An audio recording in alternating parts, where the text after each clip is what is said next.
لہٰذا اس کے لیے تیار رہو۔ کئی سال والے جواب نے میری پریشانی میں اضافہ کر دیا۔ سورہ ملک نے کہا بہت سارے لوگ صرف اس وجہ سے قبروں میں عذاب جھیل رہے ہیں کہ وہ بعض باتوں کو معمولی سمجھتے تھے جبکہ اللہ کے نزدیک وہ معمولی نہیں ہے۔ میں نے کہا مثلاً کون سے اعمال؟ اس نے کہا بہت سارے لوگوں پر قبروں میں اس لیے عذاب ہے کہ وہ پیشاب سے نہیں بچتے تھے اور گندگی کی حالت میں اللہ کے سامنے کھڑے ہوتے تھے۔ اس طرح چغلی، چوری، سود اور مال یتیم کی وجہ سے بہت سارے لوگوں پر عذاب ہو رہا ہے۔ پھر اس نے کہا کچھ لوگوں پر عذاب قبر اس لیے ہے تاکہ قیامت آنے سے پہلے ان کا کھاتا صاف ہو جائے، اور کچھ لوگوں پر قیامت تک عذاب رہے گا اور پھر جہنم میں داخل کیے جائیں گے۔ میں نے کہا اللہ تعالیٰ کی سزا سے بچنے کی کوئی سبیل ہے؟ سورہ ملک نے کہا کہ عمل تو تمہارا منقطع ہو چکا ہے، البتہ 3 کام ایسے ہیں جو تمہیں اب بھی فائدہ پہنچا سکتے ہیں۔ میں نے پوچھا وہ کیا ہیں؟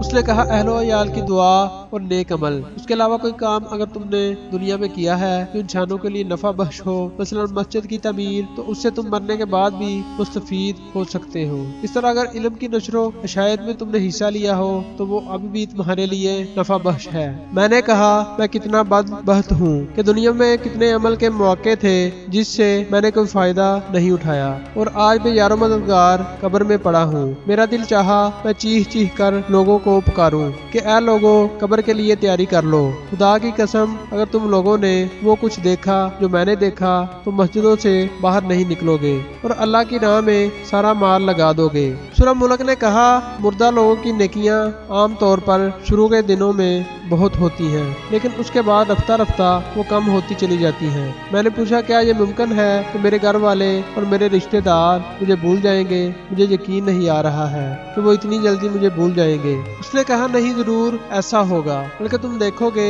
کہ شروع میں تمہاری قبر پر تمہارے اہل و عیال زیادہ آئیں گے، لیکن جب دن ہفتوں میں، ہفتے مہینوں میں، مہینے سالوں میں تبدیل ہوں گے تو تمہاری قبر پر آنے والا ایک بندہ بھی نہیں ہوگا۔ مجھے یاد آیا کہ جب ہمارے دادا کا انتقال ہوا تھا تو ہم ہر ہفتے ان کی قبر پر جایا کرتے تھے، پھر ہر مہینے میں ایک بار، اور پھر ہم انہیں بھول گئے۔ جب میں زندہ تھا تو مردوں کو بھول جاتا تھا، لیکن آج میں خود اس حالت کو پہنچ چکا ہوں۔ دن، ہفتے اور مہینے گزرتے گئے اور میری مدد کے لیے کوئی نہ تھا سوائے چند اعمال کے جو مجھے پہنچتے تھے، یا میرے والد، بھائیوں اور دوسرے رشتہ داروں کا میری قبر پر آنا جو رفتہ رفتہ کم ہوتا گیا۔ زیادہ تر مجھے اپنی والدہ کی دعا پہنچتی رہی جو تہجد میں میرے لیے کرتی رہی۔ بہدا وہ دعا میرے لیے طمانینت کا باعث ہوتی تھی۔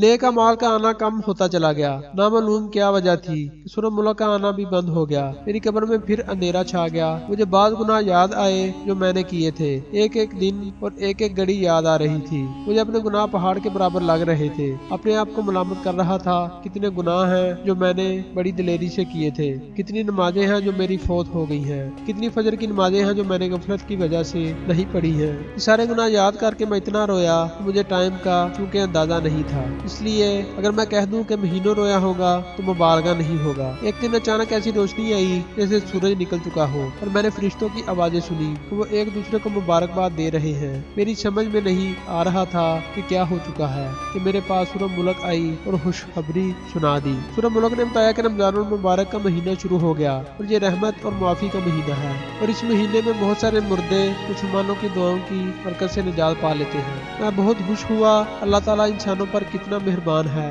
لیکن انسان ہے کہ گمراہی پر تلا ہوا ہے۔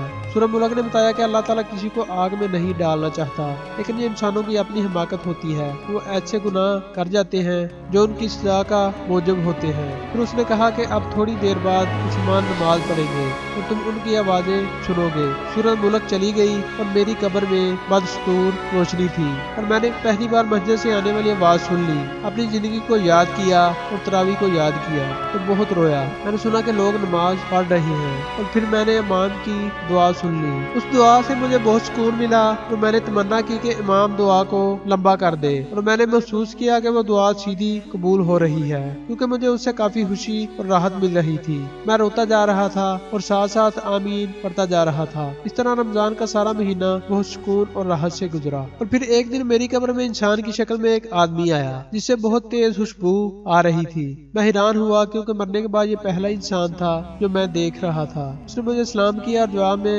وعلیکم السلام کہا۔ اس نے کہا میں تمہیں بشارت دیتا ہوں کہ اللہ تعالیٰ نے تمہارے گناہ معاف کیے ہیں میں نے کہا اللہ آپ کو جزائے خیر دے، آپ کون ہیں؟ میں پہلی دفعہ قبر میں انسان کی شکل دیکھ رہا ہوں۔ اس نے کہا میں انسان نہیں ہوں۔ میں نے پوچھا تو کیا آپ فرشتے ہیں؟ بولا نہیں، میں دراصل تمہارا نیک عمل ہوں، تمہاری نمازیں، تمہارے روزے، حج، انفاق فی سبیل اللہ اور صلح رحمی وغیرہ وغیرہ کو اللہ تعالیٰ نے اس شکل میں تمہارے پاس بھیجا ہے۔ میں بہت خوش ہوا اور اللہ کا شکر ادا کیا۔ میں نے پوچھا تم اتنے لیٹ کیوں آئے؟ اس نے کہا تمہارے گناہ اور تمہارے قرضے میری راہ میں رکاوٹ تھے، اور جب اللہ تعالیٰ نے معافی کا اعلان کر دیا تو میرے لیے راستہ کھل گیا۔ میں نے پوچھا تو کیا اس معافی کے بدلے میں اللہ تعالیٰ مجھے جنت دے گا؟ اس نے کہا یہ بات اللہ تعالیٰ کے علاوہ کوئی نہیں جانتا۔ پھر اس نے کہا قیامت کے دن میزان سے تمہاری جنت اور دوزخ جانے کا پتہ چلے گا۔ اس کے بعد عمل صالح نے کہا کہ تمہارے کچھ نیک اعمال بالکل زندگی کی آخری گھڑیوں میں کام آ گئے۔ میں نے پوچھا وہ کیا ہیں؟ اس نے کہا اگر تمہیں یاد ہو تو مرتے وقت اللہ تعالیٰ نے تمہیں توفیق دی اور تم نے کلمہ شہادت پڑھا۔ تمہیں اندازہ نہیں ہے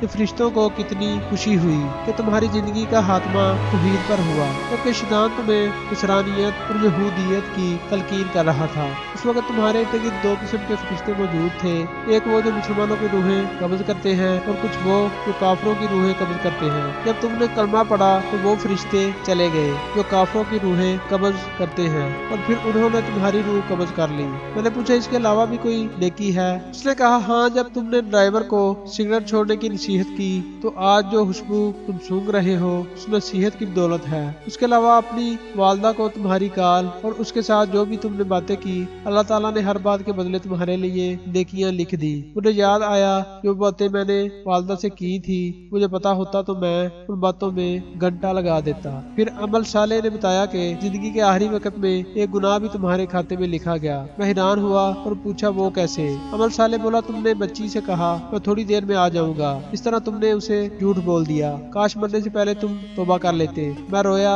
میں نے کہا اللہ کی قسم میرا ارادہ جھوٹ کا نہیں تھا، بلکہ میرا خیال یہ تھا کہ اس طرح وہ میرے آنے تک صبر کر لے گی۔ اس نے کہا جو بھی ہو آدمی کو سچ بولنا چاہیے، کیونکہ اللہ تعالیٰ سچے لوگوں کو پسند کرتا ہے اور جھوٹ بولنے والوں کو ناپسند کرتا ہے، لیکن لوگ اس میں بہت تساہل اور غفلت کا مظاہرہ کرتے ہیں۔ پھر اس نے کہا تمہاری وہ بات بھی گناہ کے کھاتے میں لکھ دی گئی ہے جو تم نے ایئرپورٹ میں کاؤنٹر پر بیٹھے ہوئے شخص سے کہہ دی تھی کہ اللہ تمہارا حساب کر دے۔ اس طرح تم نے ایک مسلمان کا دل دکھایا۔ میں حیران ہو گیا کہ اتنی معمولی باتیں بھی ثواب اور گناہ کا باعث بنی ہیں۔ عمل صالح نے مزید بتایا کہ یہ انسانوں پر اللہ تعالیٰ کا بہت بڑا احسان ہے کہ جب وہ ایک نیکی کرے تو اللہ تعالیٰ اسے 10 گنا بلکہ 700 گنا بڑھا دیتا ہے، اور بہترین اعمال وہ ہیں جو اللہ تعالیٰ کو زیادہ محبوب ہے۔ میں نے کہا 5 وقت نماز کے بارے میں کیا خیال ہے؟ عمل صالح نے کہا نماز، زکوٰۃ، صیام، حج وغیرہ تو فرائض ہیں، میں ان کے علاوہ بھی تمہیں ایسے اعمال بتا دوں گا جو اللہ تعالیٰ کو بہت محبوب ہے۔ میں نے کہا وہ کیا ہے؟ عمل صالح بولا تمہاری عمر جب 20 سال تھی